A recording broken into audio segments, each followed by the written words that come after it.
Well, today marks 131 days since McAllen Mayor Javier Villalobos was sworn into the post.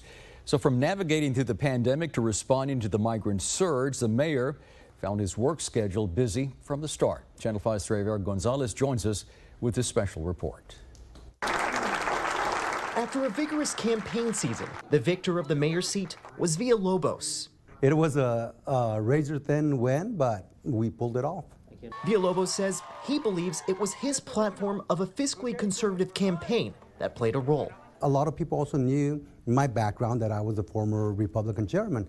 However, I was not pushing either party, Republican or Democrat. I was pushing our values, what I thought was necessary for our city to keep on moving.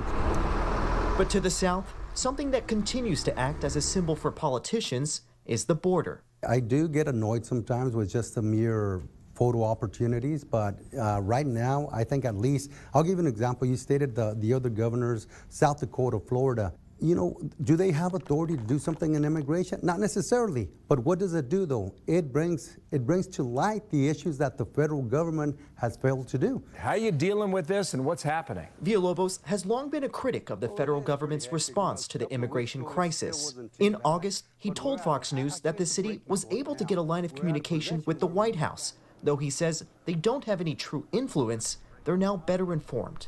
The mayor has often pushed for the reopening of non-essential travel from Mexico into the U.S., an act that could further increase sales tax revenue for the city, and is finally happening next month. But the pandemic showed him that even with the closure at the border, that the city was sufficient without Mexico. The city this year seeing an increase in revenue. The mayor just last month telling us that commerce never stopped. To a city that's long tried the hands-off approach when it comes to immigration, a rapid change happened in August. The city erecting tents in an empty lot on 23rd Street. For the first time, the mayor opening up on a decision that sparked protest and anger. Of course, I knew that we were going to be hammered the next day, no matter what we did. Because it doesn't matter, a lot of times people don't understand the reasons we do what we have to do. We knew that if we didn't take action, we were going to have immigrants walking all over the place, and I'm not saying doing bad things, but we don't know. Or we don't know whether our residents can do something bad against them. Villalobos now saying moving the location was their plan from the beginning. It was a lot easier than anywhere else. Put them there, move them out the next day. Did you ever say, or anybody on behalf of the city say, this is only going to happen for one day? We didn't have time, because by the next morning, by that evening, social media was going crazy.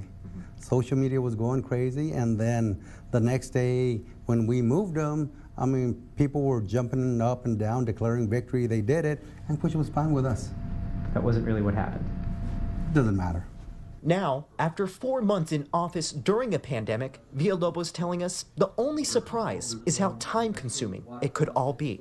It also gives me usually a few hours to be by myself and just, like you say, decompress. Now, there were a number of items we were able to discuss in great detail. In fact, our entire interview was just shy of half an hour. If you're interested in hearing that conversation, just look for this story on our website. Reporting in McAllen, Javier Gonzalez, Channel 5 News.